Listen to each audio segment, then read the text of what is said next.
Welcome everyone to our exhibition for Caribbean music genres titled A Musical Tempest, the Caribbean Music Hurricane by Group 3, the All-Stars. Our members are Asaju, Tanise, Alice, Madeline, Carrie, and Yuming.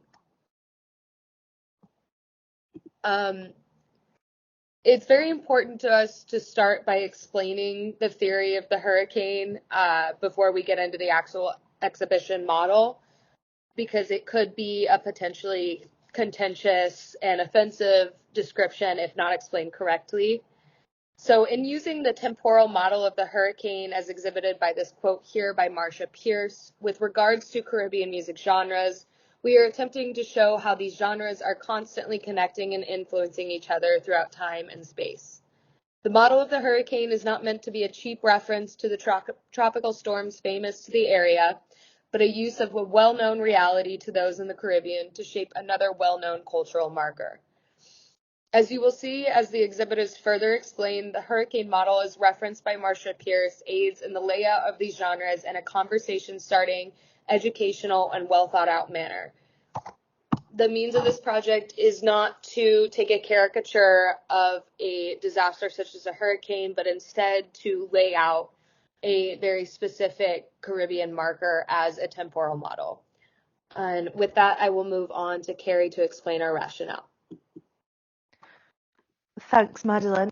I'll briefly discuss Group 3's rationale behind the creation of our exhibition, literature explored within the module, Agenda 2030 and the United Nations Sustainable Development Goals provided us with a foundation to build upon, an exhibition underpinned by a decolonised exploration of history, culture and identity, deconstruction of the Eurocentric narrative, and critical historical and systematic consideration have been used to ensure our exhibition celebrates Caribbean nation-states' culture meaningfully whilst provoking critical awareness and discussion. Back to you, Madeline, now to discuss the exhibition layout. Thank you, Carrie. To move on, this was our initial design idea, a very basic layout of the hurricane. And it turned into this kind of rough sketch. Obviously, I'm not a professional artist, but this is kind of an idea of what the floor layout plan would be. To explain it a bit more, we would like to first explain how the exhibition will be laid out. The exhibition will spiral to a center with stalls along the walls of the spiral. These stalls will be separate genres, but there will be gaps in the walls between each of these genres and the center of the hurricane to emphasize the interconnectedness of Caribbean music. Guests may pass through these gaps in a sort of choose-your-own-adventure experience of the exhibit. Stalls are chronologically organized from oldest to newest before they reach the eye of the hurricane, which will be a round theater playing live shows of different Caribbean music artists across genres, as well as hosting other events which will be touched on in further detail later in the presentation.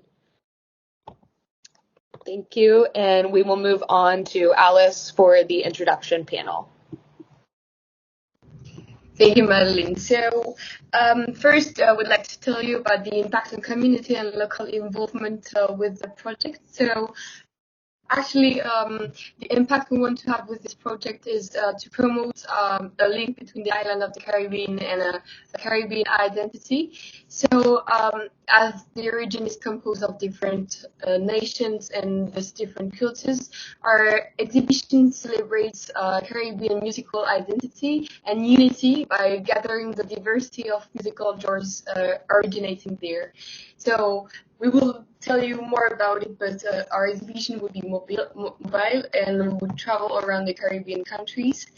And so the European model is something that we will later on discuss also, because the eye of the hurricane would change depending on the location of the exhibition. Thus, to promote, this will promote the main draw of the Austin country hosting the exhibition.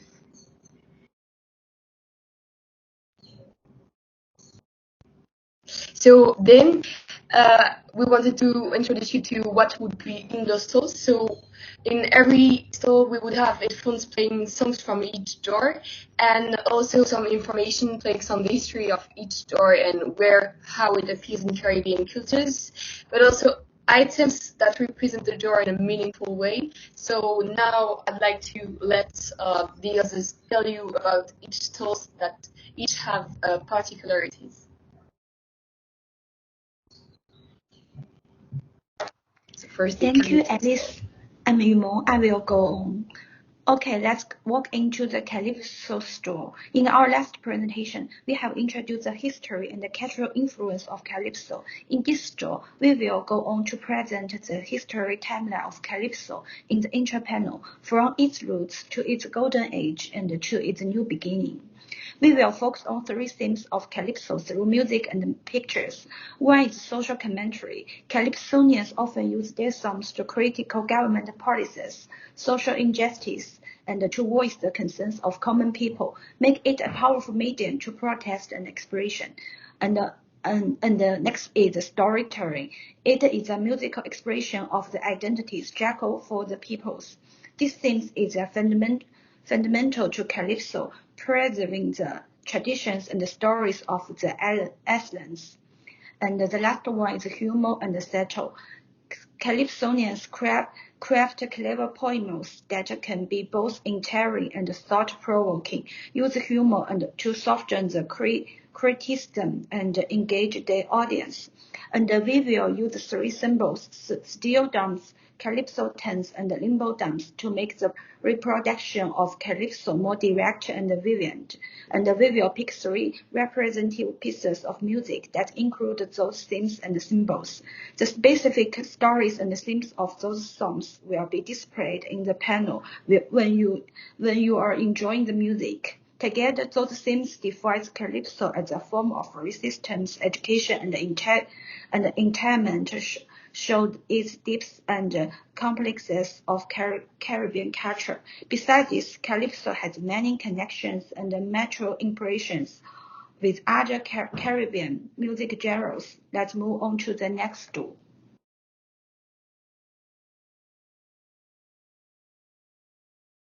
Thank you, Yumeng. So although we did not have mento as a genre in our last presentation, we thought it was important to include it as one of the building blocks for later genres in Jamaica.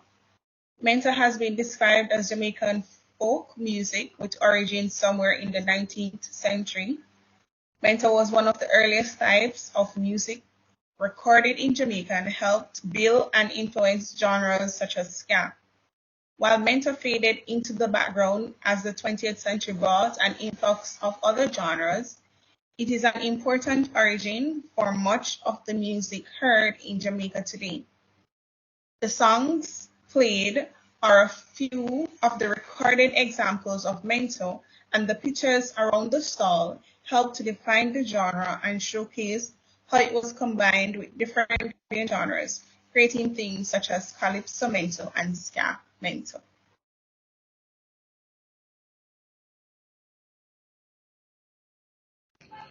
So Caribbean jazz was born, thank you, Tanis, first. Now we'll talk about the Caribbean jazz style. The Caribbean jazz was born from a mix of cultures. It emerged in the context of racism in the United States, and it has grown in the context of history of slavery. So Glisson, in his perspective of creolization, see this particular context as the element that permitted to jazz to become universal. Thus, for him, it permitted for jazz to embody another dimension and to be adopted in different regions of the world. That is why jazz is still in the process of creolizing. We will show that in the exhibition, but to playing music of different subgenres created recently and less recently. So, for example, the Vodou jazz. We will also expose instruments of different genres and its origin to see the influences of different Caribbean countries on jazz. Finally, we would have panels of musicians' trajectories to show how the Caribbean, but also African roots affected jazz, even when the artists immigrate in the powerful musical industry of the US, as is often the case with Cuban musicians. So now to ska. Thank you, Alice. As guests step into the ska stall, they would be educated on the early history and influences that created ska's signature bouncy, choppy feel on the offbeats.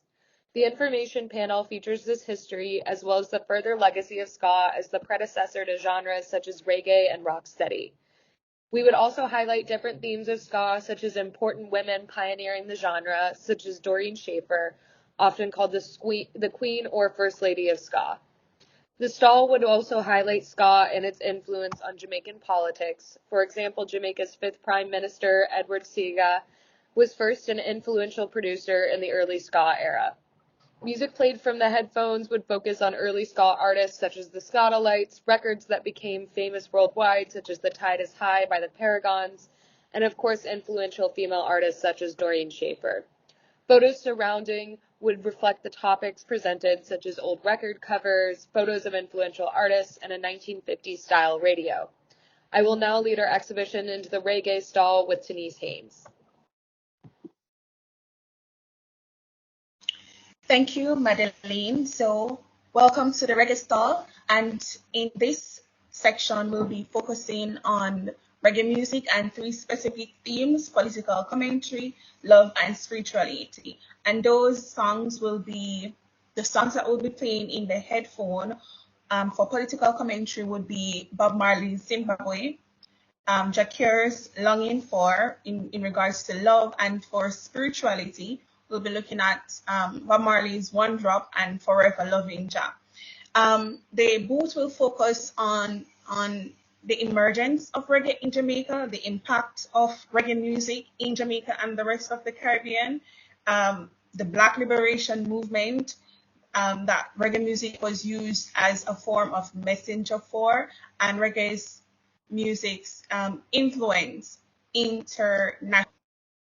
So in the photo being displayed, the Rastas in the turban are holding a Bible in some form of ceremony, and we see a display of a reggae performance by Toots Hibbert, one of the reggae icons, and we see the musical instruments used in the genre of reggae, such as the guitar, the keyboard, the drums, and the saxophone. Thank you. We'll now move on to soca. Okay, welcome to the soca music display, everyone. As guests enter from the reggae display, they will be met with album covers and photos and song covers of famous soca songs, such as the two shown above. The first is In Johnny by Lord Shorty, and this will also be played in the headphones as they make their way through the booth. And Hello by Kiss, as well as Big Bad Soca by Bunji Garlin and Lucy by Destron, who is a famous female soca artist. And the information panel and display will focus on the history of soca as a continuation of calypso music after calypso music's decline. This will also focus on African influences in soca music as well as Indian influences, and it will also focus on soca music as an integral aspect of carnival festivities in the Caribbean and in Trinidad and Tobago in particular.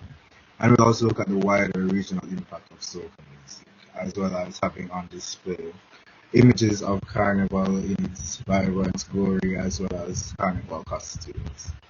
And then we will move on to the dance hall exhibits. So the last of the genre booths, but equally as lively and culturally vibrant, the dancehall booth explores the themes of empowerment, oral forms and literary culture, and lastly, the influence and impact of technology upon dancehall. Celebration and the history of dancehall will be seen in Beth Lesser's 80s dancehall culture photographs, where dancehall's communication of culture, fashion, sexuality, politics and community can be seen. Drum machines would provide an interactive experience for visitors to create their own beat, and a microphone would let visitors have a go at toasting over their own created tracks. As with all genres, headphones would be available to listen to dancehall. Now that all the genres have been discussed, Saju will discuss the centre of the exhibition.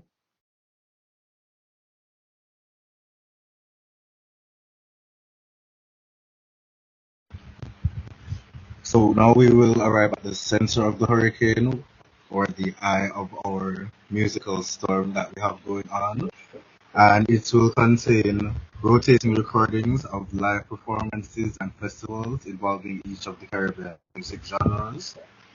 And theater will sit with each semicircle of tiered seats facing a curved semicircular screen as shown by our amazing display at the side here. Music from this film will be heard through the entire hurricane unless visitors have headphones on from one of the stalls. So visitors will still have the option to carry on music from previous stalls throughout if they have a particular liking to it. And venue space for community events, music lessons, guest lectures, etc. will be made available. And depending on where the display is, because the display is a traveling display that will go across various different Caribbean islands and be exhibited in them. It's the live performance to really allow for a showcasing of various different Caribbean live music indigenous to the island that the display is being given in. So that's really what the center of the hurricane, the eye of our storm, will focus on.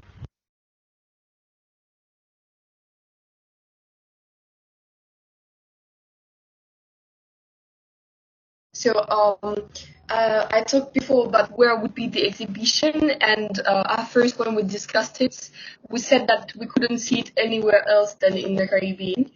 But the musical Tempest is a moving exhibition because we were wondering in which country of the Caribbean we could hold the exhibition, but we were thinking that it was better if it was a moving one, as it was representative of all the really different genres of the Caribbean.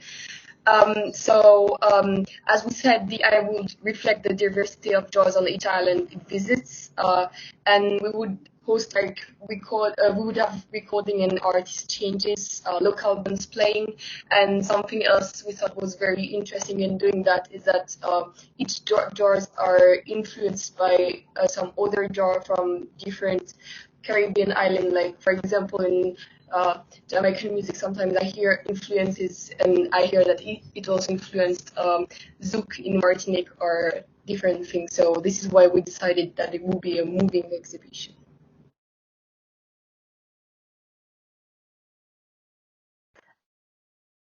Some integral considerations we had when designing the exhibition. Firstly, the positionality of the curators. We recognise our position, our biases, our strengths and our limitations, and being aware of these and discussing these together has helped us to create this exhibition. Everyone has the right to experience, participate and enjoy culture, and having accessibility inform our exhibition from the beginning has ensured we create an exhibition for everyone. Lastly, we wanted to create an exhibition that was meaningful for both local people and tourists. It was important for us that local communities did not feel forgotten at an exhibition aimed solely at tourists.